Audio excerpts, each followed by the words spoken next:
Өкпе реніштен құтыл, кешірімді бол. Біз айналамыздағы адамдардан өзіміз қалған қарым-қатынасты, өзіміз құп көрген байланысты күтеміз.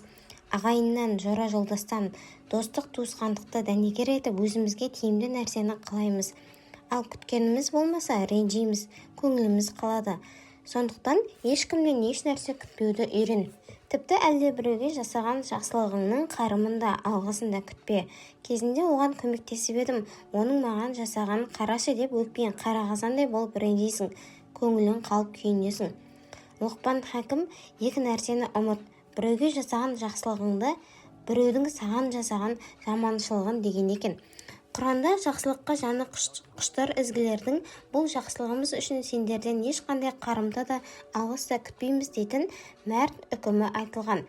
Айналаңдағы кез келген адамға періште емес, пенде ретінде қарап үйрен. Жақсы қасиеттерімен